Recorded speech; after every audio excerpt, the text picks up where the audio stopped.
Hi hello ನಮಸ್ತೆ, ನಾನು ರಾಜು ಅಷ್ಟೇ. ನೀವು ನೋಡ್ತೀರಾ centre point Kannada YouTube channel. ರಬಡ ಬೆಂಕಿ ಬೌಲಿಂಗ್ ದಾಳಿಗೆ CSK ತಂಡ ಛಿದ್ರ ಬ್ಯಾಟರ್ ಸಾಯಿ ಸುದರ್ಶನ್ ಬ್ಯಾಟಿಂಗ್ ಅಬ್ಬರ.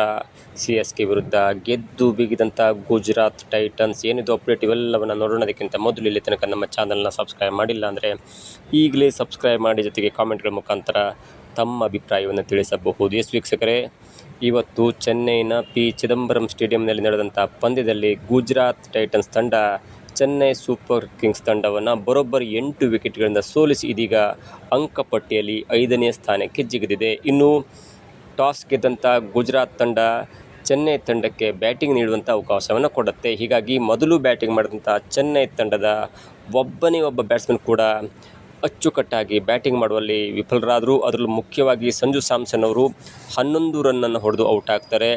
ಜೊತೆಗೆ ಅರ್ವಿಲ್ ಪಟೇಲ್ ಅವರು 4 ರನ್ನನ್ನು ಹೊಡೆದು ಔಟ್ ಆಗ್ತಾರೆ. ಹೊಡಿಬಡಿ ಆಟಗಾರ ಸರ್ಫರಾಜ್ ಖಾನ್ ಅವರು 0 ಸುತ್ತಿ ಮತ್ತೊಮ್ಮೆ ಔಟ್ ಆಗ್ತಾರೆ. ಜೊತೆಗೆ ಬ್ರೆವಿಸ್ ಅವರು ಕೇವಲ 2 ರನ್ ಮಾಡಿ ಔಟ್ ಆದಾಗ ಚೆನ್ನೈನ ಸ್ಕೋರ್ 37 ರನ್ಗೆ ತನ್ನ ಅತ್ಯಮೂಲ್ಯವಾದಂಥ 4 ವಿಕೆಟ್ಗಳನ್ನು ಕಳ್ಕೊಂಡು ಸಂಕಷ್ಟದ ಸ್ಥಿತಿಯಲ್ಲಿರುವಾಗ ಗಾಯಕ್ವಾಡ್ ಜೊತೆ ಸೇರಿದಂಥ ಶಿವಮ್ ದುಬೆಯವರು ಒಂದು ಮಟ್ಟಿಗೆ ಸ್ವಲ್ಪ ಚೇತರಿಕೆ ಆಟವನ್ನು ಆಡ್ತಾರೆ. ಜೊತೆಗೆ ತಂಡ 90 ರನ್ ಗಳಿಸಿದಾಗ ಶಿವಮ್ ದುಬೆ ಕೂಡ ಔಟ್ ಆಗ್ತಾರೆ. ಶಿವಮ್ ದುಬೆಯವರು 22 ರನ್ ಮಾಡಿ ಔಟ್ ಆಗ್ತಾರೆ. ಆದರೆ ಅಚ್ಚುಕಟ್ಟಿನ ಆಟ ಆಡಿದಂಥ, ನೆಲಕಚ್ಚಿ ಆಟ ಆಡಿದಂಥ ಋತುರಾಜ್ ಗಾಯಕ್ವಾಡ್ ಅವರು ನಾಯಕನ ಆಟವಾಡಿ 74 ರನ್ನನ್ನು ಮಾಡಿ ಔಟ್ ಆಗದೆ 74 ರನ್ನನ್ನು ಮಾಡಿ ತಂಡದ ಮೊತ್ತವನ್ನು 20 ಓವರ್ಗಳಲ್ಲಿ 158 ರನ್ ಮಾಡುವಲ್ಲಿ ತಮ್ಮ ಅಮೂಲ್ಯವಾದ ಕಾಣಿಕೆಯನ್ನು ನೀಡ್ತಾರೆ.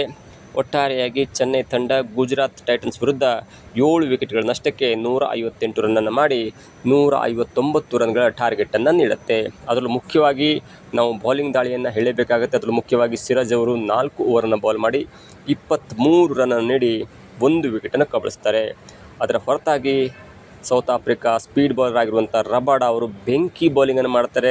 ಅವರ ಬೌಲಿಂಗ್ ಹೇಗಿತ್ತು ಅನ್ನೋದನ್ನು ನೋಡ್ತಾ ಹೋದರೆ, ತಾನು ಎಸೆದಂಥ 4 ಓವರ್ಗಳಲ್ಲಿ 25 ರನ್ನನ್ನು ನೀಡಿ ಬರೋಬ್ಬರಿ ಅತ್ಯಮೂಲ್ಯವಾದಂಥ 3 ವಿಕೆಟ್ಗಳನ್ನು ಕಬಳಿಸಿ ಚೆನ್ನೈನ ಈ ಬ್ಯಾಟಿಂಗ್ ಒಂದು ಬೆನ್ನೆಲುಬನ್ನೇ ಮುರಿದ್ರು ಅಂತ ಹೇಳ್ಬೋದು. ಹೀಗಾಗಿ ಅವರು ಮ್ಯಾಚ್ ಮುಗಿದ ನಂತರ ಅವರಿಗೆ ಪಂದ್ಯ ಪುರುಷ ಪ್ರಶಸ್ತಿ ಕೂಡ ಕೊಡ್ತಾರೆ.